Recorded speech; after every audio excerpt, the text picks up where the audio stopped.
Ya, sebetulnya mesin kecerdasan feeling ini kalau untuk masyarakat kita di Indonesia rata-rata memang mempunyai mesin kecerdasan feeling ini adalah pada porsi yang cukup banyak, yang cukup besar.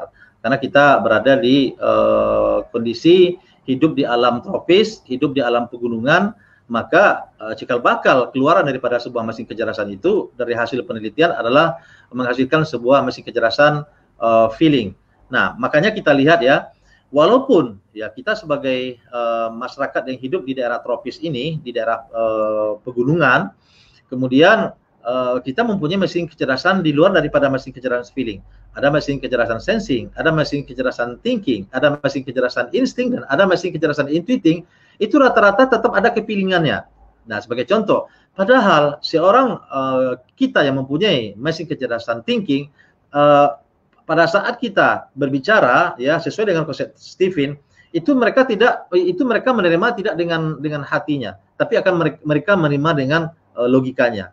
Itu harusnya konsep Stephen ya. Tetapi yang berlaku apa? Pada saat kita sebagai manusia yang hidup di daerah tropis dan di daerah pegunungan yang mempunyai kecenderungan terhadap mesin kecerdasan feeling karakteristiknya, itu lebih cenderung di samping dia pikir secara logika, dia juga menerima dengan hati dan nuraninya gitu. Sebagai contoh, saya yakin dan percaya seorang Mbak Remy yang mempunyai mesin kecerdasan thinking, apabila kita bicara dan ngomong kepada Mbak Remy yang mempunyai mesin kecerdasan thinking, karena dia hidup di daerah tropis dan di kawasan dekat dan kawasan pegunungan, apabila kita berbicara tidak dengan bahasa-bahasa metafora, dia tetap akan menerima dengan, di samping dia menerima dengan logikanya, tetap ada rasa perasaannya yang menerima. Sedikit banyak dia juga akan menerima dengan hati nuraninya, dengan perasaannya, tidak hanya sebatas dengan logika saja. Nah, itulah yang membedakan kita yang hidup di daerah tropis dengan hidup di daerah-daerah yang lain ya, di luar daripada negara kita yang mempunyai iklim tropis dan di daerah pegunungan ini.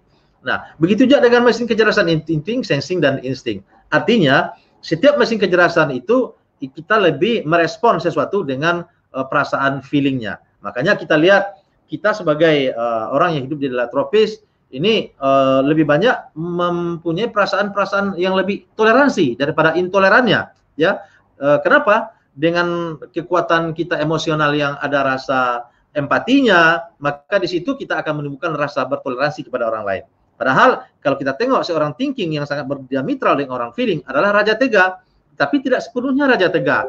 Ada juga dia mempunyai rasa empati dan rasa kepilingannya untuk bisa berempati kepada orang lain.